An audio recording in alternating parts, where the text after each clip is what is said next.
Assalamualaikum warahmatullahi wabarakatuh. Kali ini kita akan membahas pembentukan tanah nih. Teman-teman pada tahu nggak nih gimana proses terbentuknya tanah yang biasanya kalian injek, kalian buat mainan? Yuk kita bahas. Tanah sendiri memiliki definisi yaitu akumulasi tubuh-tubuh alam yang bebas dan menduduki sebagian besar lapisan atas permukaan bumi. Untuk tahapannya, yang pertama yaitu batuan yang tersingkap ke permukaan bumi akan berinteraksi secara langsung dengan atmosfer dan hidrosfer. Pada tahap ini, lingkungan memberi pengaruh terhadap kondisi fisik berinteraksinya batuan dengan atmosfer dan hidrosfer memicu terjadinya pelapukan kimiawi. Tahap ini biasanya disebut dengan tahap pelapukan batuan. Yang selanjutnya yaitu tahap kedua, di mana bagian batuan yang lapuk akan menjadi lunak. Lalu air masuk ke dalam batuan sehingga menjadi pelapukan yang lebih mendalam. Pada tahap ini, di lapisan permukaan batuan telah ditumbuhi oleh calon-calon makhluk hidup. Tahap ini biasanya disebut pelunakan struktur tanah. Selanjutnya yaitu tahap ketiga, dengan batuan yang mulai ditumbuhi oleh tumbuhan perintis. Akar tumbuhan tersebut membentuk rekahan dari lapisan batuan yang ditumbuhinya. Di sini terjadilah pelapukan biologis. Tahap ini disebut dengan tahap tumbuhnya tanaman perintis. Sudah dijelaskan tadi di tahap 3 bahwasanya batuan mulai ditumbuhi oleh tumbuhan perintis. Lalu yang tahap terakhir yaitu tanah menjadi subur dan ditumbuhi tanaman yang relatif besar. Pemadatan dan tekanan pada sisa-sisa zat organik akan mempercepat terbentuknya tanah. Nah, pada tahap yang terakhir ini biasanya itu disebut penyuburan tanah. Oke, kita lanjut ya guys. Untuk faktor pembentukan tanah, yang pertama yaitu iklim.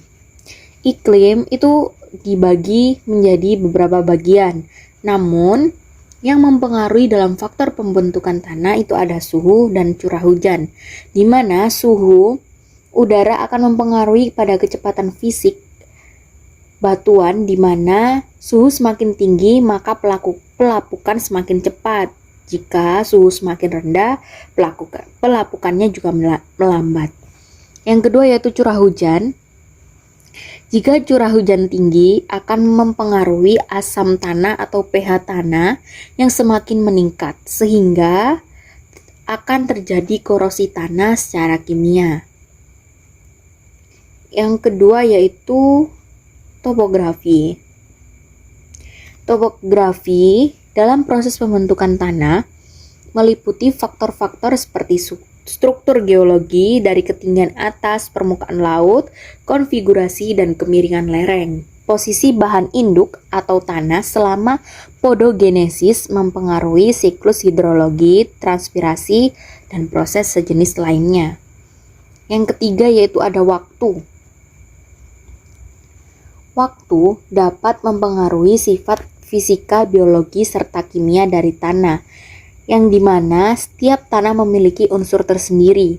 Semakin tua tanah tersebut, kandungan di dalamnya semakin berkurang. Mineral dalam tanah banyak mengandung unsur hara perlahan akan hilang, sehingga tinggal kadar mineral yang sulit lapuk seperti kuarsa, dikarenakan proses pembentukan tanah yang harus berjalan. Maka induk tanah juga ikut berubah. Kemudian beberapa bagian seperti tanah muda, tanah dewasa, dan tanah tua. Tanah muda ini memiliki bahan mineral dan bahan organik yang masih tampak jelas, sehingga bahan induknya masih terlihat. Biasanya terbentuk dalam kurun waktu lebih dari 100 tahun. Yang kedua ada tanah dewasa, merupakan hasil dari perkembangan tanah muda di tingkat lebih lanjut yang membentuk horizon B. Susunan dekomposisi tanah biasanya tanah ini terbentuk dalam waktu kurun 10 tahun. Yang terakhir yaitu tanah tua. Tanah tua sudah mengalami perubahan dalam jangka waktu yang panjang sehingga horizon A dan B dapat diklasifikasikan menjadi beberapa bagian. Yang ketiga yaitu bahan induk. Bahan induk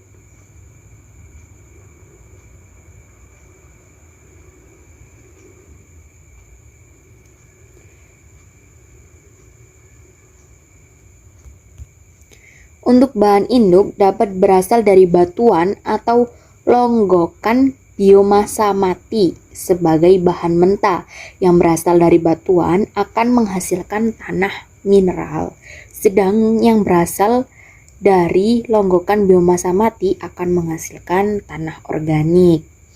Nah, yang terakhir nih teman-teman, makhluk hidup. Makhluk hidup biasanya disebut dengan organisme. Untuk organisme berpengaruh dalam pembentukan tanah yaitu vegetasi dan mikroba tanah. Organisme akan membantu proses pelapukan baik itu secara organik maupun kimiawi.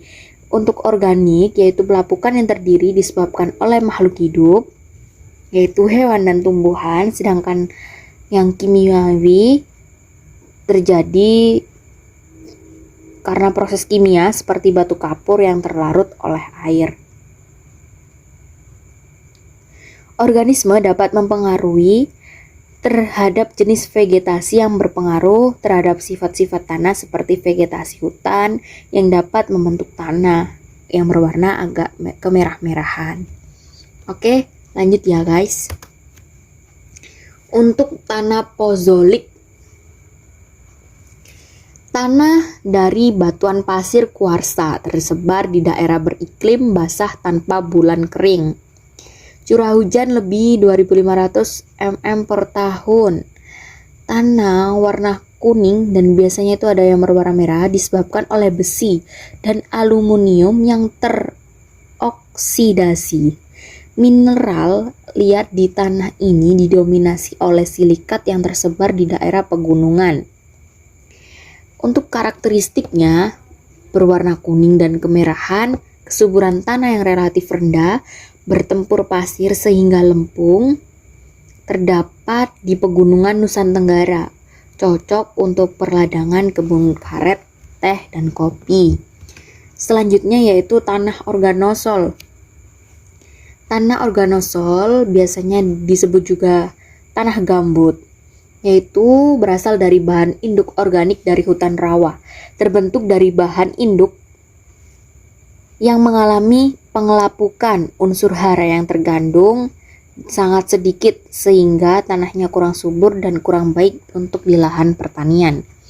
Untuk karakteristiknya ini teman-teman bisa dilihat pada gambar yang ada di samping slide, yaitu berwarna coklat kehitaman, tekstur berdebu dan lempung, tidak bertekstur, konsistensi tidak lekat sampai dengan agak lekat, unsur haranya rendah. Selanjutnya tanah aluvial, tanah yang terjadi karena endapan lumpur, biasanya terbawa karena aliran sungai. Tanah ini biasanya ditemukan di bagian hilir karena di bawah dari hulu. Untuk karakteristiknya, belum mengalami perkembangan berasal dari material yang diendapkan oleh aliran sungai. Terdapat di daerah datar sepanjang aliran sungai.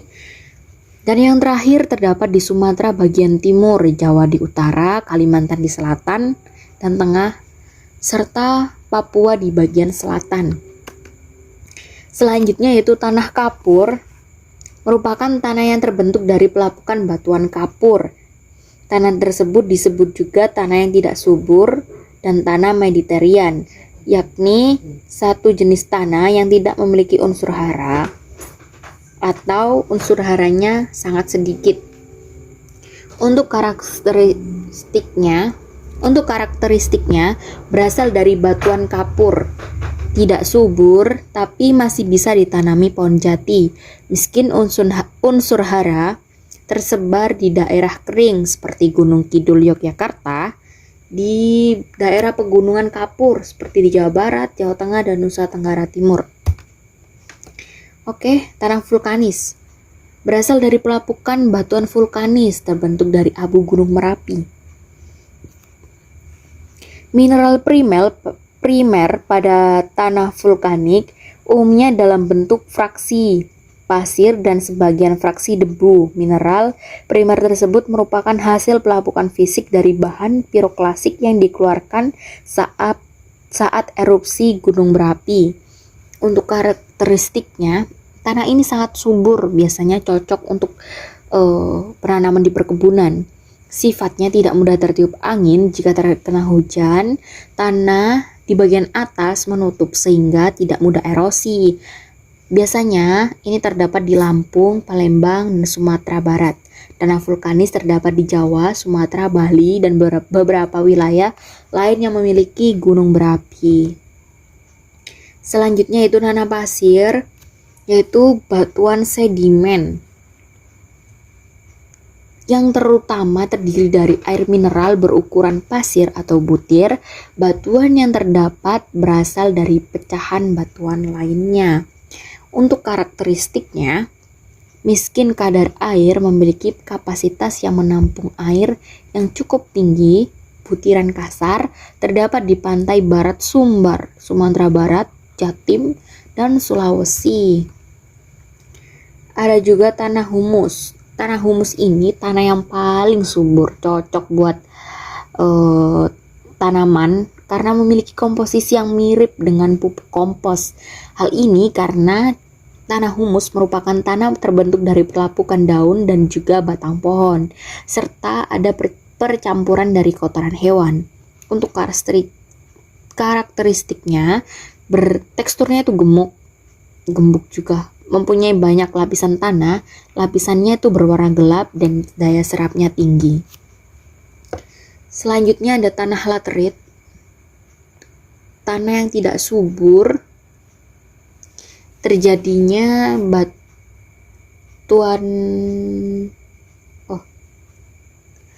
jenis tanah yang tidak subur yang tadinya subur kayak akan unsur hara, tetapi unsur haranya hilang karena larut di bawah air hujan yang tinggi. Laterit ini tanah yang kaya akan aluminium oksida dan tanah mengalami pelapukan yang lanjut. Untuk karakteristiknya, tanahnya tidak subur, berwarna kemerah-merahan atau kuning, bisa ditumbuhi rumput dan alang-alang. Oke, sekian sedikit ilmu dari saya, kurang lebihnya mohon maaf karena kita sama-sama belajar. Oke, wassalamualaikum warahmatullahi wabarakatuh.